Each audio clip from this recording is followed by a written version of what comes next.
दो बिंदु तुम्हारे पास दे रखा है, P दिया है और Q दिया है, ध्यान से समझना मेरे भाई, ठीक है। और इसमें मध्य बिंदु ज्ञात करना है। अब इसका एक ट्रिक होता है, तरीका होता है मध्य बिंदु ज्ञात करने का, सिंपल सा मैं बताऊंगा आपको बहुत बेसिकली अच्छे तरीके से। मान लो ये तुम्हारे पास P बराबर दे रखा है, ठीक है, लिख लो इसको फिर 2i प्लस 3j और प्लस में 4k, ठीक है। हम लोगों ने मतलब वेक्टर लगाकर लिख दिया। इसमें भी सेम उसी तरह से वेक्टर लगा कर रखेंगे। Q दे रखा है हम लोग के पास 4 है, ठीक है। उसके बाद तुम्हारा क्या है 1 है, और उसके बाद तुम्हारा क्या है माइनस का 2 है। तो इस तरह से हमने अच्छे तरीके से चीज़ें लिख दी। उम्मीद करता हूँ कि इतना आपको अच्छे से समझ में तो आ गया होगा। अब ध्यान से देखो आप, ठीक है। इसका एक फॉर्मूला होता है ना मध्य बिंदु ज्ञात करने का, ठीक है।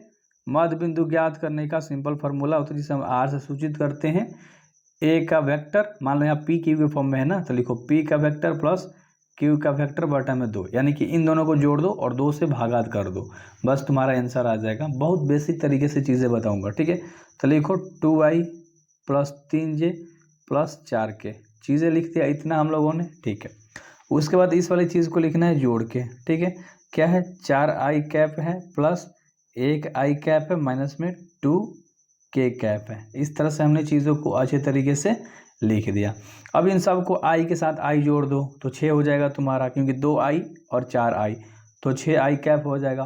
प्लस में 3j है और यहाँ पर एगो प्लस में k है, ठीक है। चीज़ i और ये j और k, i j k होता है ना, तो j है, ठीक है।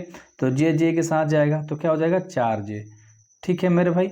अब यहाँ ध्यान से समझो, ये प्लस में 4k माइनस में 2k तो घट जाएगा, तो यहाँ पर तुम्हारा क्या बचेगा 2k बचेगा। तो हम लोगों ने कर दिया, बाटा में यार छोड़ दिया था, बाटा में 2 लिख लो, इसके बाटा में भी क्या लिख लो 2 लिख लो, ठीक है, क्योंकि ये फार्मूला ही था तो 2 लिख दिया। अब इसको हम लोग जोड़ के अच्छे तरीके से लिख देंगे, ठीक है। इतना भी छोड़ सकते हो, तुम्हारा क्या हो जाएगा देखो, 2 से भागा दोगे तो 6 कट जाएगा 3 बार में, 3i, ये 2 बार में जाएगा तो 2j और ये खत्म साफा, तो क्या हो जाएगा k कैप, ठीक है। इस तरह से हो गया और बाटा में कुछ भी नहीं रहेगा, तो इतना तुम्हारे पास क्या आ गया आर का मान आ गया और ये तुम्हारा मध्य बिंदु निकल कर आ गया, ठीक है। तो बेसिकली तुम्हारा क्या हो गया आंसर हो गया। यही चीज़ें निकालनी थी, यहाँ पर भी आर लिख लो, यहाँ पर भी आर लिख लो, बस खत्म हो गया।